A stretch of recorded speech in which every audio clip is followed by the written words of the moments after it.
Passons à l'exercice 2. Un exercice sur les fonctions avec pas mal de petites choses, des points de cours en fait du chapitre 6. Alors, la première partie. Quelques calculs préliminaires. Donc on s'intéresse aux fonctions u et v, la fonction u étant la fonction qui a x associe x carré moins x plus 1, et v la fonction qui a x associe 1 sur x moins 1. Sans utiliser la dérivée, déduire des variations de la fonction qui a x associe 1 sur x, donc déduire des variations, on ne vous demande donc pas de démontrer, de chercher les variations de cette fonction inverse, ça il faut le considérer comme étant acquis. Donc on nous demande de se servir des variations de la fonction inverse pour déterminer les variations de la fonction v sur R privé de 1. Donc il y a deux façons de faire, je vais vous proposer deux méthodes.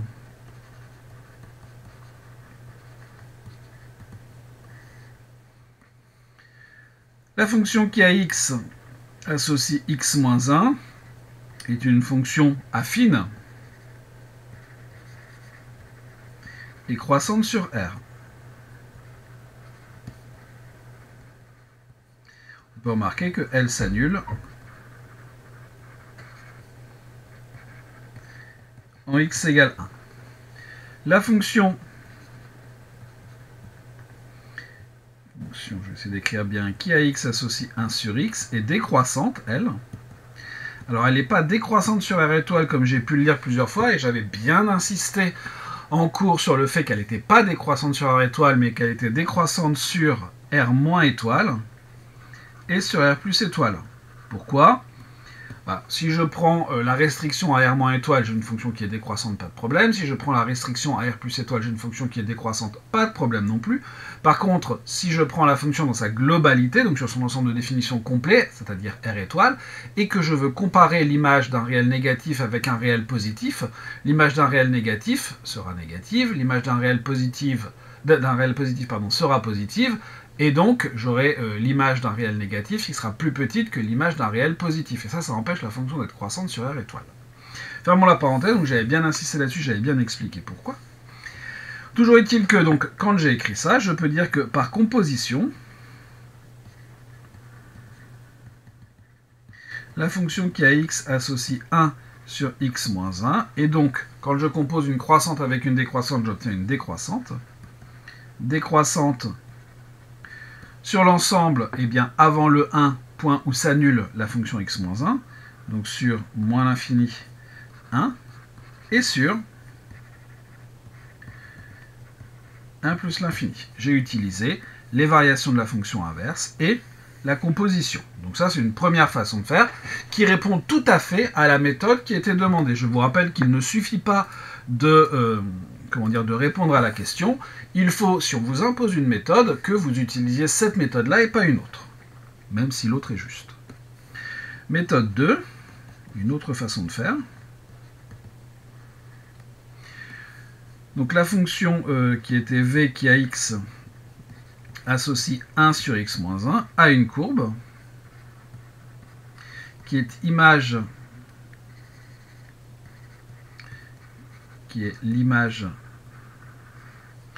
de celle de la fonction inverse par une translation. Alors, ça ne suffit pas de dire par une translation, on va préciser laquelle. Par translation de vecteurs. Alors comme c'est en fait ici le v, c'est l'inverse pris en x-1, ça va être une translation par rapport à la direction qui est l'axe des abscisses. Et dans quel sens? Eh bien ici j'ai moins 1, donc une translation de vecteur plus i. Donc, comme la fonction qui a x associe 1 sur x est décroissante sur R moins étoile et sur R plus étoile, eh bien, on va avoir ici les variations qui vont se retrouver décalées d'une unité vers la droite. Alors ça, c'est quelque chose que je dis à l'oral, mais que je ne vais pas écrire dans mon corrigé. On a V décroissante sur l'intervalle translaté qui correspond à R moins étoile sur moins l'infini 1 et sur 1 plus l'infini. Alors remarquez qu'ici le 1, il y a une translation, mais comme la fonction n'est pas définie, il faut bien retirer le 1 par translation.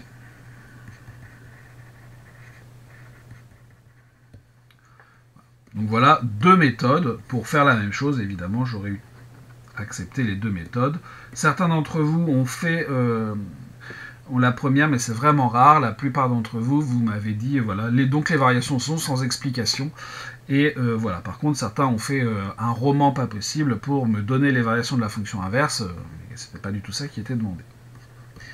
Question B. Soit xy de réel, tel que x est inférieur à y, en étudiant le signe de u de x moins u de y, et sans utiliser la dérivée, démontrer que u est décroissante sur moins infini 1,5 et croissante sur 1,5 plus l'infini. Donc la même chose, on vous impose une méthode. Pas la peine de dire qui sont x et y, c'est déjà donné dans l'énoncé. Donc u de y moins u de x, c'est donc y carré moins y plus 1 moins x carré moins x plus 1, c'est-à-dire y carré moins x carré plus x. Attention quand on distribue le signe. Donc ici j'ai plus 1 et ici moins 1 qui s'en vont. Et je dois déterminer le signe de cette chose-là. Pour déterminer le signe d'une quantité, 99 fois sur 100, il faut réussir à factoriser. Donc là, ici, je pourrais mettre y en facteur là, je pourrais mettre x en facteur là, mais je serais coincé. Par contre, ici, j'ai du y carré moins x carré plus x moins y. J'ai donc a carré moins b carré, c'est-à-dire que je vais avoir a moins b, facteur de a plus b. Et là, j'ai y moins x. Ici, j'ai presque la même chose, mais les deux sont inversés. Donc, je vais avoir moins y moins x. Et une fois que j'ai remarqué ça, j'ai un facteur commun. Facteur de x, plus y, moins 1. J'ai factorisé. Et là, je ne peux pas tellement faire mieux, puisque comme je sais que y est plus grand que x, cette quantité-là est positive. Or, y supérieur à x, donc y moins x est positif. Ensuite, je vais traiter un premier cas. X et y, x, y, dans moins l'infini 1,5. Donc dans ce cas-là, on a x qui est inférieur à 1,5, y qui est inférieur à 1,5. Donc quand je fais la somme, x plus y va être inférieur à 1. Donc x plus y moins 1 négatif. On a alors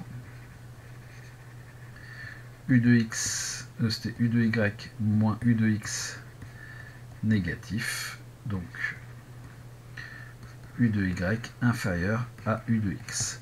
Conclusion. J'avais x qui était plus petit que y, je me retrouve avec u de x qui est supérieur à u de y, u inverse l'ordre, donc u est décroissante.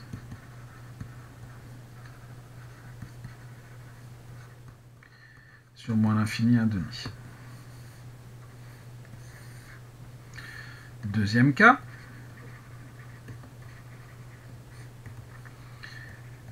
X et y sont dans 1,5 plus l'infini. On a alors x qui est plus grand que 1,5, y qui est plus grand que 1,5, donc x plus y supérieur à 1, donc là aussi x plus y moins 1 qui est positif. Par conséquent, on a u de y moins u de x qui est positif, donc u de y qui est supérieur à u de x. L'ordre est conservé, donc u est croissante sur 1,5 plus l'infini. Il ne reste qu'à conclure définitivement. U est décroissante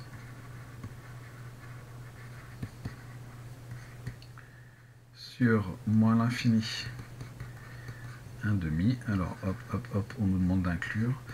Et croissante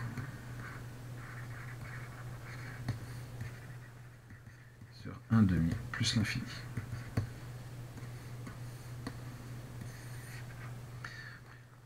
Encore une question de terminer. Question C. Donnez le signe des fonctions u et v sur R privé de 1. Bon. Pour la fonction u, on peut remarquer qu'elle a un discriminant qui est négatif, ou alors on calcule u de 1 demi. Ça, c'est assez simple pour le faire. Donc, on va avoir 1 quart moins 1 demi plus 1, c'est-à-dire 1 moins 1 demi, 1 demi, 1 demi plus 1 quart, 3 quarts, qui est strictement même positif. Donc, on peut donner ce signe-là.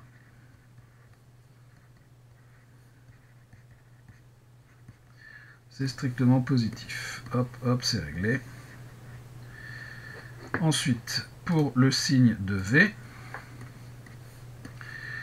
pour tout x appartenant à R privé de 1, on nous le demandait effectivement sur R privé de 1. Comme ça, c'est mieux. Vous avez 1 sur x moins 1. Il ne faut pas dire à le signe qui dépend d'eux, il faut dire carrément à le même signe.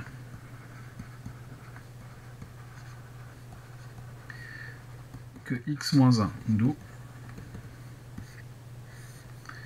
x moins l'infini, 1, non, j'ai bien marqué 1, j'avais un doute tout d'un coup, c'est le même signe, donc on a ça.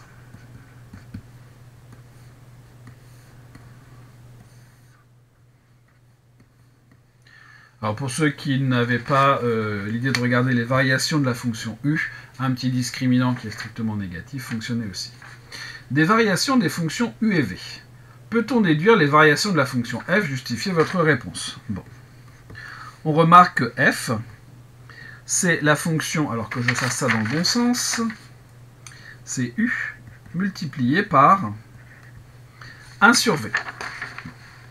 On peut remarquer une chose, c'est que u est croissante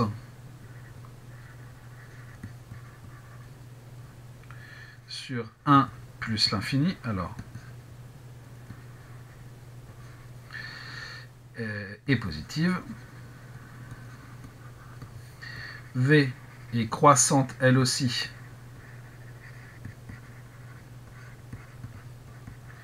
sur 1 plus l'infini est positive.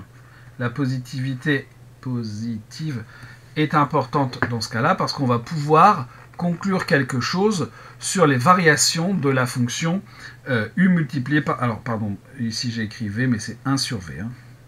Non, c'est bien v. C'est f qui est u multiplié par 1 sur v, donc c'est u multiplié par v. Et donc, on a vu... dans le chapitre 6, assez au début de ça, hein, des histoires de variation de ces fonctions, avec des propriétés, un certain nombre de propriétés des variations, en lien avec la multiplication, et ainsi de suite.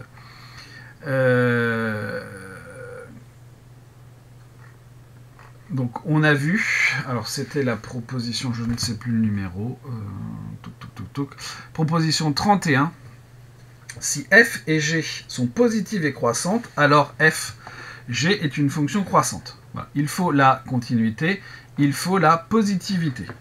Donc on peut conclure, on a donc f croissante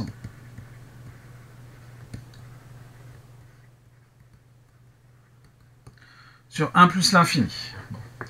Ce qui se passe sur moins l'infini 1, vous avez v qui est négative, vous avez u qui est positive, donc elles ne sont pas de même signe, vous avez u qui est décroissante, vous avez v qui est croissante, bref, c'est plus difficile sur moins l'infini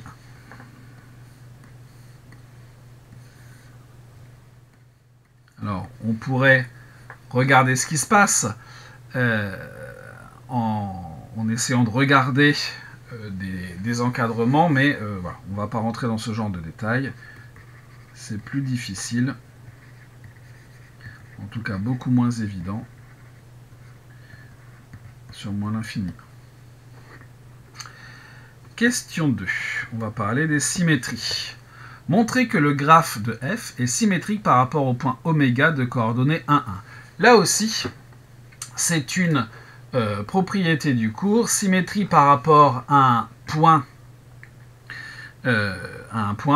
Il faut que je montre que f de a-x plus f de a plus x est égal à 2b avec, pour tout x dans R, a-x qui a, pour tout x dans, pardon, R privé de 1, a-x qui est aussi dans R privé de 1.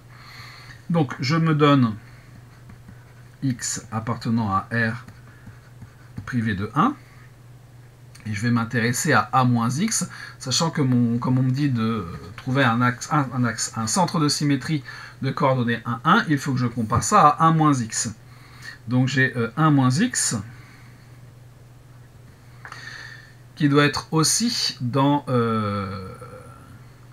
R privé de 1. Donc supposons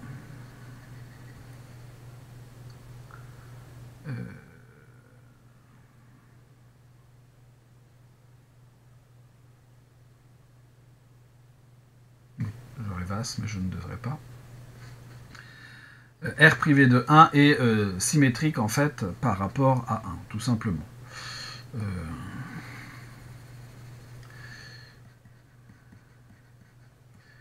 Et symétrique par rapport à 1. Donc il faut que à la fois a plus x et a moins x soient dedans. F de 1 moins x plus f de 1 plus x est égal, alors je vais faire beaucoup de choses en même temps, mais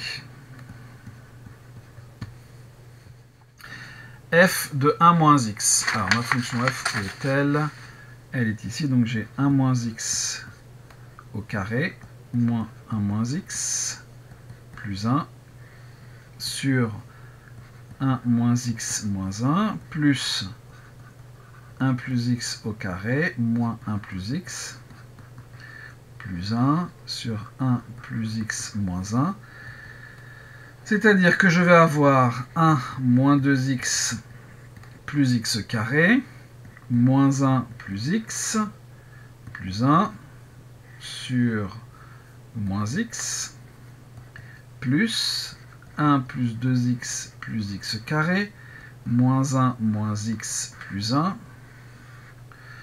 le tout sur x. Donc je vais obtenir, alors, plus 1 moins 1, moins 2x plus x moins x, donc j'ai 1 moins x plus x carré sur moins x, plus, là aussi ça s'en va, j'ai 1 plus x carré sur x, c'est-à-dire que j'ai x carré plus x plus 1, moins 1 plus x moins x carré, le tout sur x, et je vais trouver 2x sur x, c'est-à-dire 2. Donc, pour tout x appartenant à R privé de 1, f de 1 moins x plus f de 1 plus x est égal à 2b, donc 2 fois 1. Conclusion, ma courbe gamma f est symétrique par rapport au point qui s'appelle, avec l'énoncé dans le bon sens, ça marche mieux, oméga, de coordonnées 1, 1.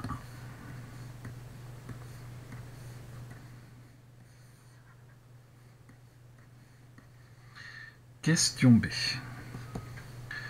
Montrer que f de 1 plus racine de 3 est égal à 1 plus 4 racine de 3 sur 3. Bon, bah allons-y. Hein. F de 1 plus racine de 3, c'est quoi? C'est 1 plus racine de 3 au carré, moins 1 plus racine de 3, plus 1, sur 1 plus racine de 3 moins 1, c'est-à-dire 1 plus 2 racine de 3 plus 3 moins 1 moins racine de 3 plus 1 sur racine de 3, c'est-à-dire 1, 1, ça s'en va, 4 plus racine de 3 sur racine de 3. Je multiplie le numérateur et le dénominateur par racine de 3, et je vais trouver 4 racine de 3 sur 3, plus 3 sur 3, c'est-à-dire 1 plus 4 racine de 3 sur 3.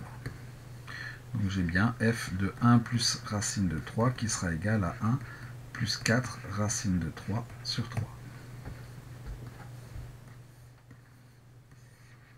Petit calcul sans grande difficulté, il fallait juste se rendre compte qu'il fallait multiplier à un moment le numérateur et le dénominateur par racine de 3, mais rien de bien sorcier. Ensuite, en déduire la valeur de f de 1 moins racine de 3. Donc d'après ce qui précède, on a f de 1 plus racine de 3 plus f de 1 moins racine de 3 qui doit être égal à 2. D'après ce qui précède, le calcul qu'on a fait précédemment, avec x est égal à racine de 3. Donc, vous avez f de 1 moins racine de 3 qui est égal à 2 moins f de 1 plus racine de 3, c'est-à-dire 2 moins 1 plus 4 racine de 3 sur 3, c'est-à-dire 2 moins 1 moins 4 racine de 3 sur 3. Conclusion.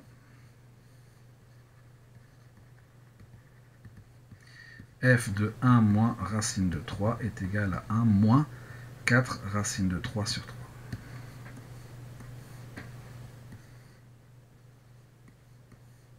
Alors j'ai eu beaucoup de moins 1, moins 4 racines de 3 sur 3. J'ai eu un petit peu de moins 1 plus 4 racines de 3 sur 3 et j'ai eu très peu de bonnes réponses complètes. Ensuite, question, on arrive déjà à la question C sur ces histoires de symétrie. Question C, on considère la fonction h, par quelle transformation géométrique successive déduit-on le graphe de gamma h, le graphe gamma h de la fonction h du graphe gamma f de la fonction f. Bon. Ce qu'on a vu, c'est que il y a des histoires de symétrie qui vont se produire. La fonction qui a x associe f de 2 moins x à son graphe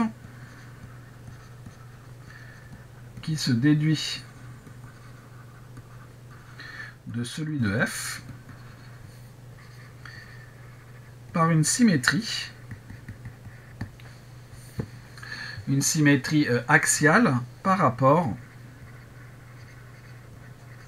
à la droite d'équation x égale 2 sur 2, c'est-à-dire 1. Bon. Ensuite, la fonction qui a x associe, donc on va voir ici 2 moins, je vais l'appeler g de x, à son graphe, qui se déduit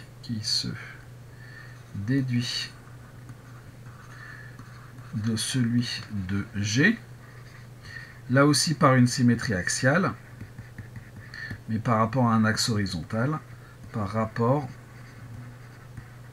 à y est égal 2 sur 2, donc 2 étant le nombre ici, c'est-à-dire 1. Donc finalement,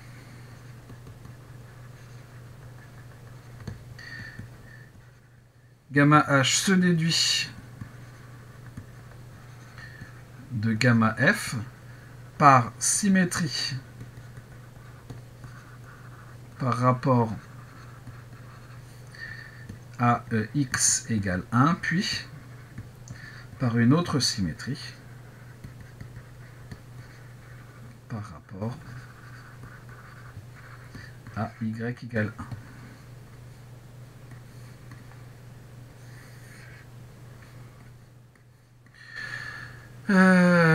Que remarquez-vous?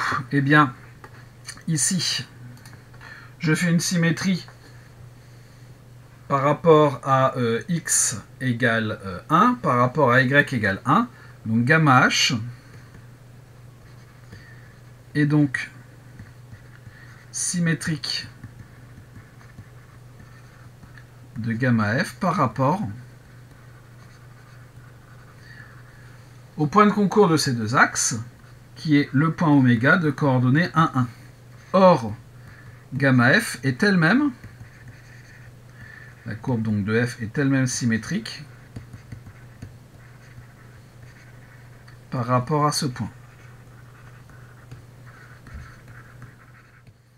Donc, gamma h, c'est la même chose que gamma f.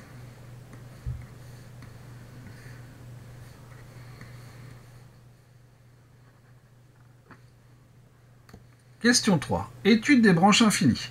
Alors là, j'ai vu du vocabulaire. Des asymptotes paraboliques. J'avais jamais vu ça. Alors, démontrer que gamma f admet une asymptote verticale dont on précisera l'équation. La fonction est continue sur son ensemble de définitions, donc si on veut qu'il y ait une asymptote verticale, il faut qu'il y ait impérativement une valeur interdite. C'est le cas puisque la fonction n'est pas définie en 1. Donc on va regarder ce qui se passe en 1. C'est le seul endroit où potentiellement on peut avoir une asymptote. Donc j'ai la limite lorsque x tend vers 1 de x carré moins x plus 1 qui vaut 1 moins 1, 0 plus 1, 1. J'ai la limite lorsque x tend vers 1, alors je peux regarder à gauche, de x moins 1 qui va être égal à 0 moins.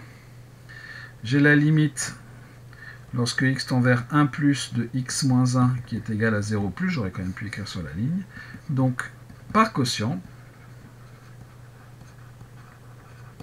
j'obtiens que la limite lorsque x tend vers 1 moins de f de x est égal à moins l'infini, et la limite lorsque x tend vers 1 plus de f de x est égal à plus l'infini. Je conclus de ça en disant que gamma f admet la droite d'équation x égale 1 comme asymptote verticale. Pas la peine de préciser où, c'est en x égale 1, c'est noté ici. Question 3b. Calculer la limite de f en plus l'infini. Bon, évidemment, j'ai soit x appartenant à 1 plus l'infini, f de x qui est x carré moins x plus 1 sur x moins 1. Je vais mettre des puissances en facteurs. Ici, je veux mettre, alors je peux mettre x ou x carré, je veux mettre x, ça suffira. Si vous avez mis x carré, ça marche aussi.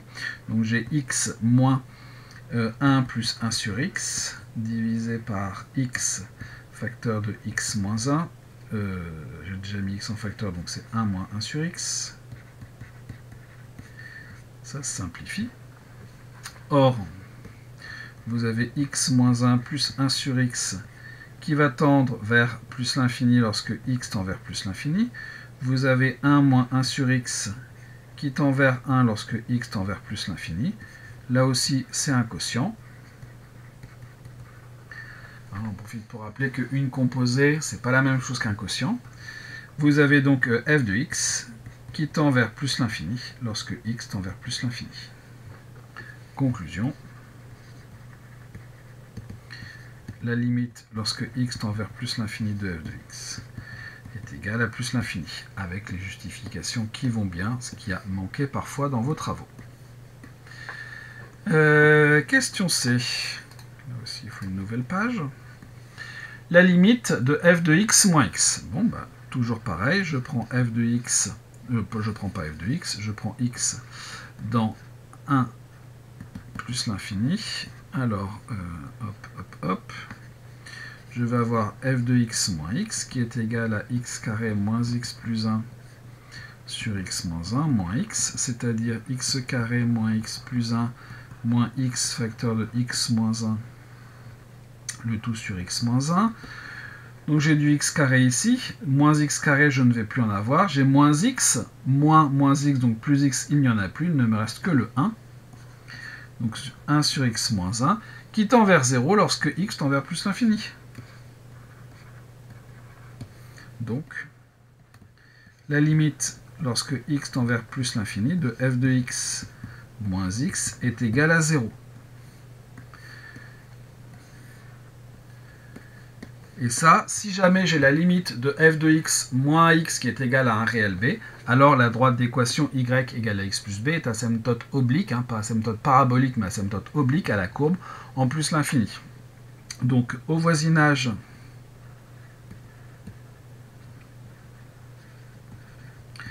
de plus l'infini, gamma f admet la droite d'équation y égale x comme asymptote oblique.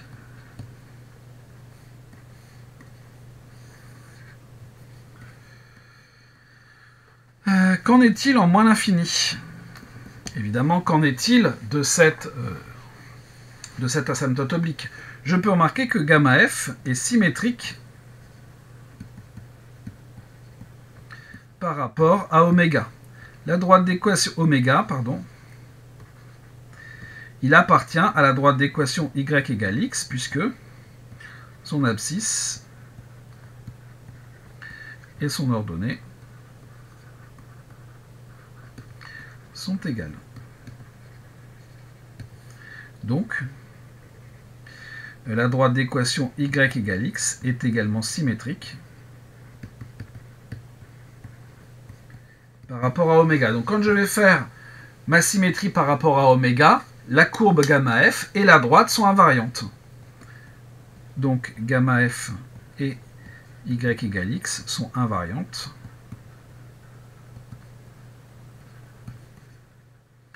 par symétrie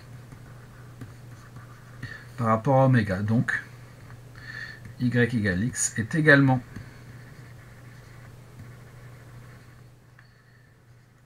asymptote oblique à gamma f au moins l'infini.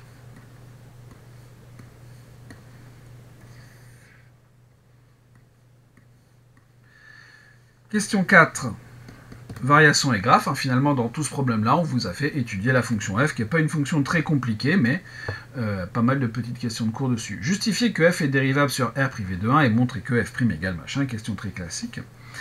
Donc vous avez la fonction qui a x associe x carré moins x plus 1, qui est une fonction polynomiale, et dérivable sur R privé de 1 en tant que somme, par exemple, de telle fonction. La fonction qui a x associe x moins 1, c'est-à-dire ce qui est au dénominateur, est elle aussi dérivable sur R privé de 1 pour la même raison.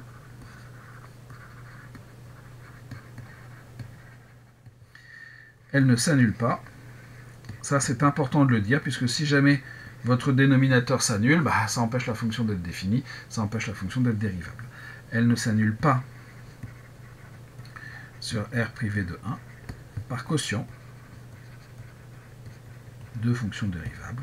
F est dérivable sur R privé de 1. Remarquez que même si on ne vous demande pas explicitement de justifier que la fonction est dérivable, à partir du moment où vous allez avoir besoin de la dériver, vous devez commencer par justifier de sa dérivabilité. Ensuite, je vais me donner x dans R privé de 1, et je vais calculer f' de x, donc qui est un quotient. Donc je dois avoir du u' dérivé du numérateur qui va être 2x moins 1, multiplié par le dénominateur, moins la dérivée du dénominateur, multiplié par le numérateur, divisé par le carré du dénominateur. Je vais avoir du 2x carré moins x moins 2x plus 1 moins x carré plus x moins 1 sur x moins 1 au carré. Soyez rigoureux et attentifs à dans vos calculs, on a vite fait de se tromper. Alors je vais donc avoir x carré moins x moins 2x, moins 2x tout simplement, moins 1 plus 1 il n'y en a plus, divisé par x moins 1 au carré. Et c'est exactement sous cette forme-là qu'on nous demandait d'écrire f' de x.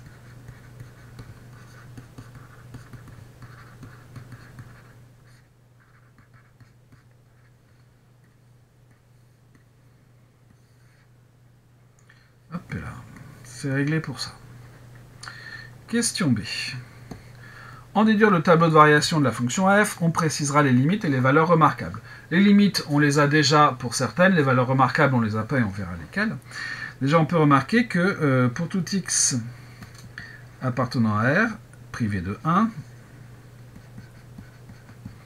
f' de x est du même signe. Je ne dis pas le signe qui dépend, ça ne veut rien dire. A le même signe que x carré moins 2x, qui est égal à x facteur de x moins 2. Donc là, ça va me permettre de faire directement mon tableau de signes. Moins l'infini. Donc ici, j'ai deux racines qui sont 0 et 2. Il se trouve que le 1 est entre ces deux-là. Coup de chance. F' de x, j'ai dit qu'il était du même signe que mon trinôme qui s'annule ici en 0 et en 2. Valeur interdite ici, avec mon coefficient a qui vaut 1. Voilà mes variations. Et donc, voilà mes variations. Voilà mon signe pour la dérivée. Et voilà mes variations pour f. J'obtiens ça. Mes limites, je les ai calculées ici, moins l'infini plus l'infini. Ici, j'ai trouvé moins l'infini, ici, j'ai trouvé plus l'infini. Je ne fais que les reporter. Je les ai déterminés à la question 3a et 3b, donc je n'ai pas la peine de les rejustifier. Par contre, je vais avoir besoin de calculer f de 0. F de 0, c'est quoi? C'est 0 carré moins 0 plus 1 sur 0 moins 1, c'est-à-dire 1 sur moins 1, c'est-à-dire moins 1. Faites vraiment les calculs. Combien d'entre vous m'ont mis 0 ici et 0 là? Ici, c'est la ligne du tableau pour f, pas pour f'. Donc, on fait les calculs avec f et pas avec f'. F de 2 par symétrie. Si ici, vous avez moins 1, eh bien, moins 1 par symétrie. On est en dessous, on va obtenir donc 3 logiquement. Si on ne sait pas, on fait les calculs. Donc je vais avoir 2 au carré moins 2 plus 1 sur 2 moins 1, c'est-à-dire 3 sur 1, c'est-à-dire 3. Soit on fait le calcul, soit on utilise la symétrie. Vous avez eu la symétrie à l'oral et vous avez eu le calcul à l'écrit. Donc voilà pour cette question. On a toutes les limites, on a les valeurs remarquables. Remarquez qu'ici, en 0 et en 2, la dérivée s'annule, donc on a une tangente horizontale. Et ça, c'est demandé pour la question suivante. Même si jamais on ne vous le précise pas, donc là, ici, c'était écrit dans la consigne, tracé avec soin, alors évidemment avec le plus de soin possible, parce qu'on sait très bien que vous n'avez pas forcément tout ce qu'il faut pour faire ce travail. Alors, comme toujours, je vais chercher ma règle, mais c'est pas grave. Tracer le graphe, on va, avant de tracer le graphe, tracer les asymptotes, tracer les tangentes pour pouvoir s'en sortir le mieux possible. Ou j'allais dire le moins mal, ça marche aussi. Bon, alors qu'est-ce qui pourrait faire office de règle dans mon bazar? Hop, on va prendre ça. Donc, je trace un repère.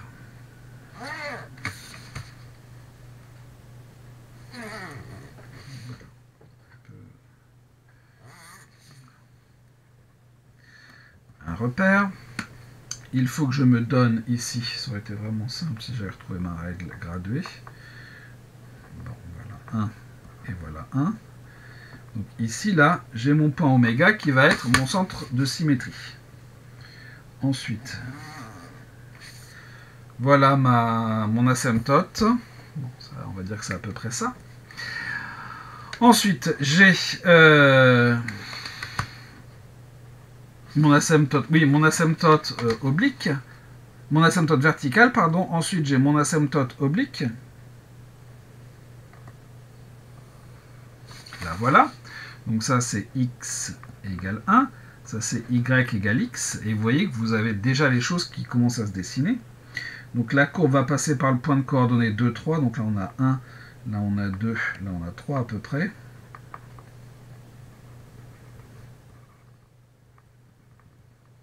Et elle doit également passer par le point de coordonnées 1. Pardon. C'est pas 1, c'est 0 et moins 1. 0 et moins 1, donc la courbe va passer là. Et donc là, vous avez deux tangentes. Une tangente horizontale qui est là. Et là, vous avez une tangente horizontale qui est là. Et avec ça, eh bien, on va essayer de tracer le plus précisément possible la courbe. Donc la courbe, elle va longer son asymptote ici. Venir se reposer sur la tangente. Et ensuite, elle va remonter en longeant son asymptote. Et ensuite, de façon symétrique, donc là, on vient longer l'asymptote. On vient toucher la tangente. Et ici, on repart. Alors, c'est simple à faire. On repart sur l'asymptote. Donc voilà la courbe telle qu'elle était attendue. Et ça termine notre exercice 2.